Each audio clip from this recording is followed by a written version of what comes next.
ఎన్నికలు ప్రశాంతంగా జరగేందుకు రాజకీయ పార్టీలు సహకరించాలి. కలెక్టర్ తేజస్ నందలాల్ పవార్. సూర్యాపేట, అక్టోబర్ 1.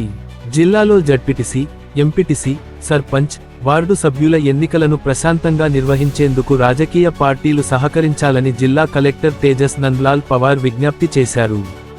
ఎన్నికల షెడ్యూల్ విడుదలతోనే కోడ్ అమల్లోకి.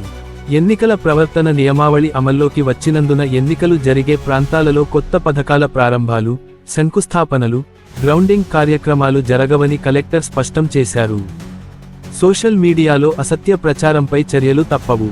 ఎన్నికల సందర్భంగా సోషల్ మీడియాలో తప్పుడు ప్రచారం, రెచ్చగొట్టే పోస్టులు పెడితే కఠిన చర్యలు తీసుకుంటామని కలెక్టర్ హెచ్చరించారు.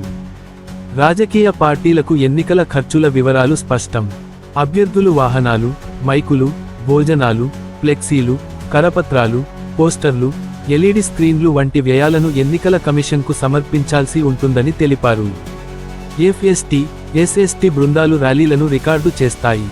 ఎన్నికల ప్రచార ర్యాలీలు, మీటింగులు తప్పనిసరిగా అనుమతులతోనే జరగాలని, అన్ని ర్యాలీలను ఎఫ్ఎస్టీ, ఎస్ఎస్టీ బృందాలు వీడియో రికార్డు చేస్తాయని కలెక్టర్ వివరించారు. ఎలక్షన్ కంట్రోల్ రూమ్ ఏర్పాటు.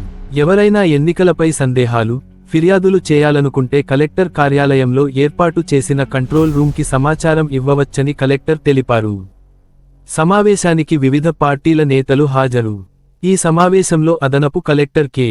Sitarama Rao, ZP CEO VV Apparao, జిల్లా పంచాయతీ అధికారి యాదగిరి, కాంగ్రెస్ పార్టీ నుండి రాజేశ్వరరావు, బీఆర్ఎస్ నేతలు బడుగుల లింగయ్య యాదవ్, నిమ్మల శ్రీనివాస్ గౌడ్, బీజేపీ నుండి ఎం.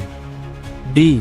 Habib, CPM Kotagopi, BSP Stalin, CPI నేతలు బెజవాడ వెంకటేశ్వర్లు, బూర వెంకటేశ్వర్లు తదితరులు పాల్గొన్నారు.